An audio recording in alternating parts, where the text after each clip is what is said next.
Current affairs March 2024. ഇന്ത്യയുടെ കാലാവസ്ഥാ നിരീക്ഷണ ഉപഗ്രഹം ഇൻസാറ്റ് 3DS വിജയകരമായി വിക്ഷേപിച്ചു. ഏഷ്യൻ ബാഡ്മിൻ്റണിൽ വനിതാ വിഭാഗത്തിൽ ഇന്ത്യയ്ക്ക് സ്വർണം. ഫൈനലിൽ തായ്ലൻഡിനെ തോൽപ്പിച്ചാണ് ഇന്ത്യൻ വനിതകൾ ചരിത്ര നേട്ടം കൈവരിച്ചത്.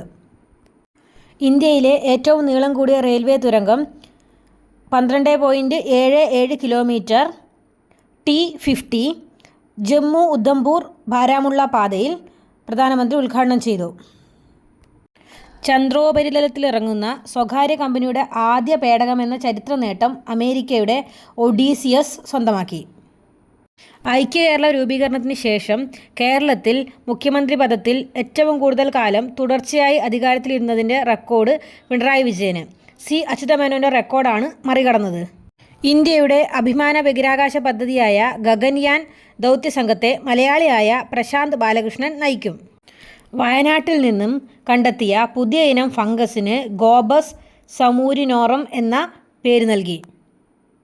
സമഗ്ര സംഭാവനയ്ക്കുള്ള ഈ വർഷത്തെ ദേശാഭിമാനി പുരസ്കാരം സാഹിത്യകാരൻ എം മുകുന്ദന്. കർണാടക ഹൈക്കോടതിയുടെ പുതിയ ചീഫ് ജസ്റ്റിസായി ബിപിൻ ചന്ദ്ര അഞ്ചാരിയ നിയമിതനായി. മുൻ ചീഫ് സെക്രട്ടറി വിശ്വാസ് മേത്തയുടെ ആത്മകഥയാണ് അതിജീവനം.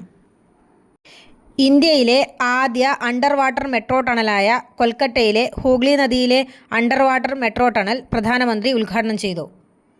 ചെക്ക് റിപ്പബ്ലിക്കിൻ്റെ ക്രിസ്റ്റീന പിസ്കോവയ്ക്ക് 71ാം മിസ് വേൾഡ് സൗന്ദര്യ കിരീടം. ലെബനാനിൻ്റെ യസ്മിന സെയ്മാൻ ആണ് 2ാം സ്ഥാനം നേടിയത്. ഇന്ത്യൻ പ്രതിനിധിയായ സിനി ഷെട്ടിക്ക് ടോപ്പ് 4-ൽ ഇടം നേടാൻ കഴിഞ്ഞില്ല. ലോകത്തെ ഏറ്റവും നീളം കൂടിയ ഇരട്ടപ്പാത തുരങ്കമായ സെല തുരങ്കം അരുണാചൽ പ്രദേശിൽ പ്രധാനമന്ത്രി ഉദ്ഘാടനം ചെയ്തു. അഗ്നി 5 ഭൂഖണ്ഡാന്തര ആണവ ബാലിസ്റ്റിക് മിസൈലിൻ്റെ പരിഷ്കരിച്ച പതിപ്പ് ഇന്ത്യ വിജയകരമായി പരീക്ഷിച്ചു. മിഷൻ ദിവ്യാസ്ത്ര എന്നായിരുന്നു പരീക്ഷണത്തിൻ്റെ പേര്. രാജ്യത്തെ ആദ്യ 8-വരി elevated highway Dwarka expressway പ്രധാനമന്ത്രി രാജ്യത്തിന് സമർപ്പിച്ചു.